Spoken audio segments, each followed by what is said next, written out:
when he wrote, he was. I felt he was very disciplined. He would sit there for hours. I'd often say to him, well, what did you write today? He'd show me and he'd say, he said, I've erased more than I've written, he had a word for it that I like, graphomania, it's like graffiti, right? And my mother was kind of his taskmaster, she would say to him, well, okay, what did you write today? How much did you write today? Read me what you've written, And so this was, she would keep him on track, I mean, he needed to express himself. He wanted to write every day, but if he needed a check, someone to remind him that, that this was what he was supposed to be doing, and that was her. He had very strange places to write. In fact, there's a picture of him in a book about Montreal.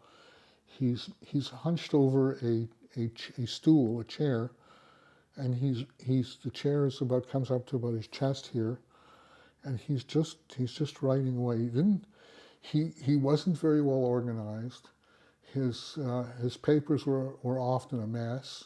In fact, one of the sources of contention in the house was that he would be looking for stuff, and he'd say to my mother, well, what did you do with my papers? What did you do with my important papers? And I could say this in Yiddish, "Chappa nicht meine wichtige Papiere," don't move my papers. The papers were all over the place, So and I remember after we moved away in the 70s, my wife said to me, why don't we buy him a filing cabinet?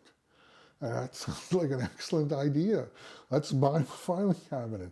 So we went out and bought him a filing cabinet, a pretty simple affair, 3 drawers and stuff. I brought it home. He seemed very appreciative, but he didn't use it.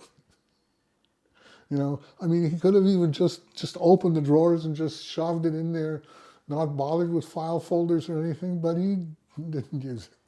He kept insisting on leaving his papers all over the house and telling my mother not to touch his important papers.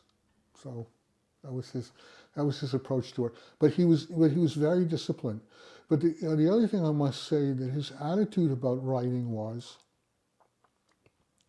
he felt he just couldn't. He didn't feel you could just do writing. He said he thought it was important for a writer to be among people, not to lock himself up all day and just write. He said being with people gave you, well, it was important as a person, but also in terms of writing, gave you ideas, gave you inspiration. So so that was a very important approach of his to how he did his work. That he felt he needed to go among people. In fact, he felt he needed to go among people every day, to have conversations with people, to see people.